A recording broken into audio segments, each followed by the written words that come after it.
आपल्या solar dryer मध्ये टाकले तर तुम्ही बघा हे इतक्या सुंदर पद्धतीने डिहायड्रेट झाले की ह्याचा गुलाबी कलर अजून सुद्धा छान पद्धतीने मेंटेन्ड आहे. जसं आपल्याला पिकलेला अंजीर असतं अगदी दिसायला तसेच हुबेहू आहे. जे मार्केटमध्ये मिळतात ज्यांना ते सल्फरचा धूर येऊन गोल्डन कलर आणलेला असतो त्याच्यापेक्षाही उत्कृष्ट लागतो.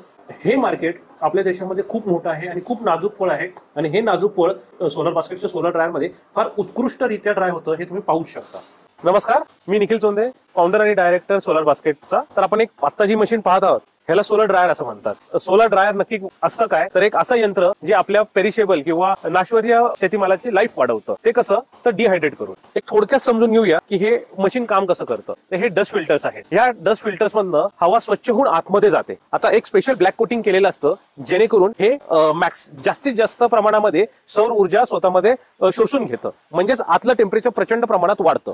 आता आपण जे पाहत आहोत ते म्हणजे आम्ही कांदा ड्राय करायला ठेवलेला आहे. साधारण आम्ही एक काल सकाळी 10 वाजता टाकला होता आणि तो जवळपास पूर्ण झालेला आहे.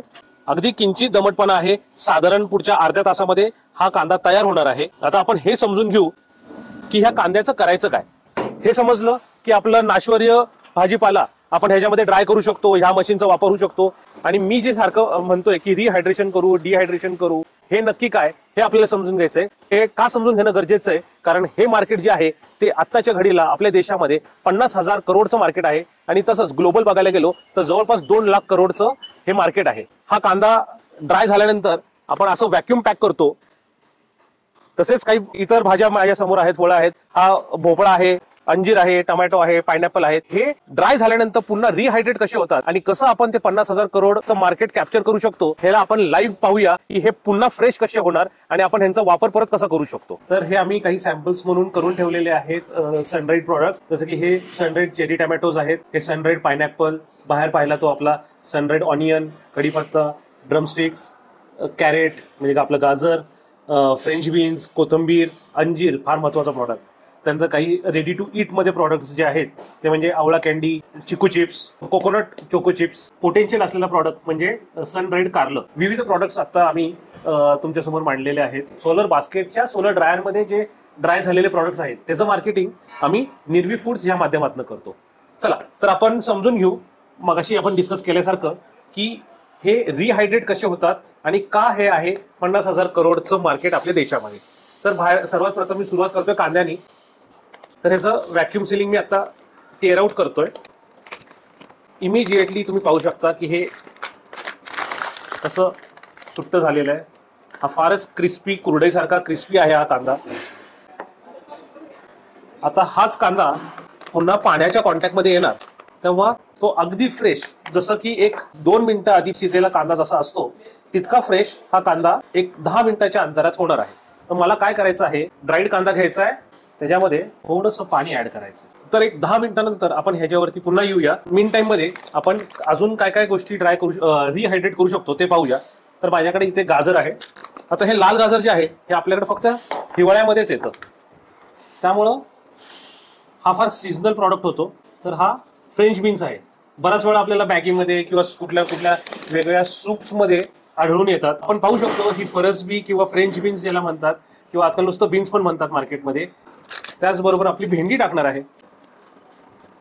सर्व भाज्यांमध्ये, फळांमध्ये तर मी फक्त पाणी ऍड करणार आहे.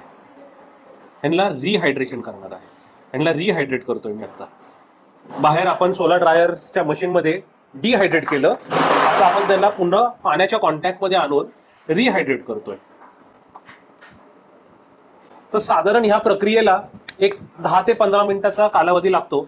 आता पाहू शकतो आपण कांदा स्टोअर करणं फार एक प्रकारे डोकेदुखी आहे. त्याला खूप सारे नियोजन करावे लागतात. हा जवळपास फ्रेश म्हणजे मी अगदीच एक 2-5 मिनिटं आधीच चिरलेला कांदा इतका फ्रेश झालेला आहे आणि हा डायरेक्ट खाऊ शकतो. आता का फ्रेश कांदा जसा लागतो अगदी तसाच्या तसाच ह्या कांद्याची चव आहे. अगदी फ्रेश जसा आपला गाजर असतो तसा हा आपला गाजर झालेला आहे. काही मिनिटांपूर्वी आपला लाल गाजर, आता एवढ्याच प्रमाणामध्ये गाजर आपण टाकलं होतं. आता तुम्ही पाहू शकता त्याचं किती मोठ्या प्रमाणामध्ये रिहायड्रेशन झालेलं आहे. हाही पुन्हा आता त्याची ओरिजिनल शेप घेतोय.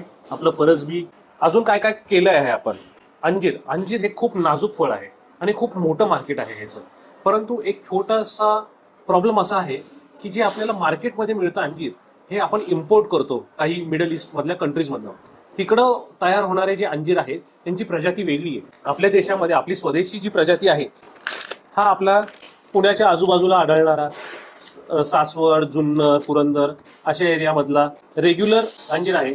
तर आम्ही काय केलं तर अंजिराचे काप केले. हे अंजिराचे काप सोलर ड्रायरमध्ये टाकले आणि त्यांना ड्राईंगसाठी ठेवून टाकले. तर तुम्ही बघा हे इतक्या सुंदर पद्धतीने डिहायड्रेट झाले की ह्याचा गुलाबी कलर अजून सुद्धा छान पद्धतीने मेंटेन्ड आहे. हे त्याची साल जशी आहे म्हणजे हे जसं आपल्याला पिकलेला अंजीर असतं अगदी दिसायला तसेच हुबेहू आहे. आणि आपण हे असेच डायरेक्ट मंचिंगसाठी घेऊ शकतो. म्हणजे ह्यांना परत पाण्यात भिजवण्याची गरज नाहीये. हे जी चव जे मार्केटमध्ये मिळतात जे फ्युमिगेटेड असतात ज्यांना ते सल्फरचा धूर घेऊन गोल्डन कलर आणलेला असतो त्याच्यापेक्षाही उत्कृष्ट लागतो, खूप सुंदर लागतो. फक्त इतकंच आहे की आपल्याला अंजीरला ह्या स्वरूपात बघायची सवय नाहीये. तर हे मार्केट आपल्या देशामध्ये खूप मोठं आहे आणि खूप नाजूक फळ आहे. आणि हे नाजूक फळ सोलर बास्केटच्या सोलर ड्रायरमध्ये फार उत्कृष्टरित्या ड्राय होतं हे तुम्ही पाहू शकता. तर हे जी चव अगदी हुबेहू फ्रेश अंजिरासारखी लागते. हे सोलर ड्रायरमध्ये तयार झालेले असे प्रोडक्ट्स आहेत ज्यांना रिहायड्रेशनची गरज नाहीये. हे आपण प्रवासामध्ये नेऊ शकतो किंवा आपल्या लहान मुलांना चारू शकतो आणि हे खूप हेल्दी आहे. हा पायनॅपल, तर आता सीझन असतो पायनॅपलचा आणि खूप मोठ्या प्रमाणामध्ये पायनॅपल सिंधुदुर्ग, केरळ, मेघालय या ठिकाणामध्ये तयार होतो. आता आपण जो बघतोय तर हा सिंधुदुर्गमध्ये तयार झालेला पायनॅपल आहे. तर आपण काय केलं आहे तर त्या पिकलेल्या पायनॅपलचे फक्त काप केलेले आहेत आणि दॅट्स इट. हे आपण डायरेक्ट खाऊ शकतो.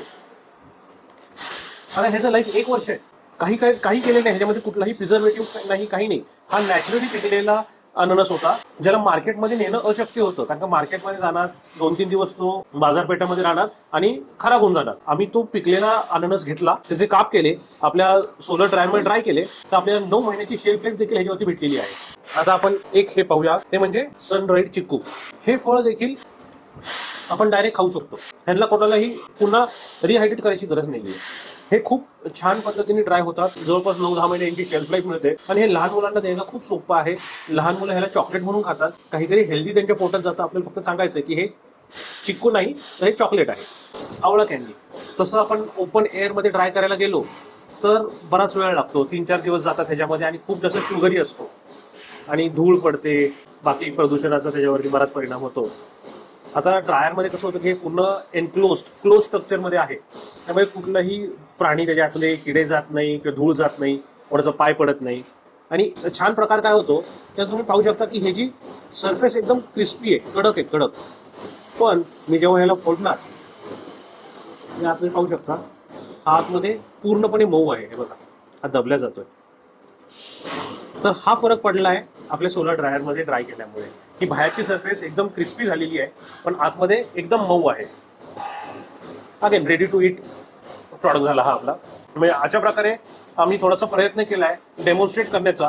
ज्या भाज्या ड्राय केल्या आहेत आपण त्यांना आपण रिहायड्रेट कसं करू शकतो आणि नंतर ह्यांचा पुन्हा वापर कसा करू शकतो. आपण हे घरी वापरू शकतो, आपल्या स्वतःच्या रेसिपीज डेव्हलप करून आपल्या रेसिपीजमध्ये हे ऍड करू शकतो, किंवा मोठमोठे सूप मॅन्युफॅक्चरिंग, मसाला मॅन्युफॅक्चरिंग किंवा ready to eat, ready to cook पदार्थ बनवणाऱ्या कंपन्यांना देखील हे आपण प्रॉडक्ट विकू शकतो. हे आपण सगळ्यांनी अनुभवलेले आहेत कुठल्या ना कुठल्या माध्यमातून. आज फक्त आपण हे पाहिलं की हे तयार कसे होतात आणि नंतर त्यांचा वापर कसा होतो. हा आमचा एक प्रयत्न होता. शेतीमाल जो आपला वाया जातो त्याला वाचवण्यासाठी खूप कष्टांनी शेतकऱ्यांनी ते अन्न पिकवलेलं असतं, उगवलेलं असतं, तर ते कोणाच्या तरी पोटात जावं, सर्वांनाच ह्याच्यामध्ये फायदा मिळावा, शेतकऱ्याला फायदा मिळावा, हे जे प्रोसेस करतील त्यांना फायदा मिळावा आणि जे हे कन्झ्युम करणार, जे काही खाणार आहेत त्यांनाही हे हेल्दी जेवण मिळावं अशी आमची इच्छा आहे. आणि आमचा सोलर बास्केटच्या माध्यमातून प्रयत्न आहे कमीत कमी प्रमाणामध्ये आपल्या शेतीमालाचं नुकसान व्हावं आणि काहीतरी चांगलं आपल्या देशासाठी घडावं. आता ह्याच्याबद्दल जर तुम्हाला अधिक माहिती पाहिजे असेल तर तुम्ही सोलर बास्केटला कॉन्टॅक्ट करू शकता किंवा निर्वी फूड्सलाही कॉन्टॅक्ट करू शकता. खाली दिलेल्या वेबसाईटवरनं किंवा व्हॉट्सअपवरनं पण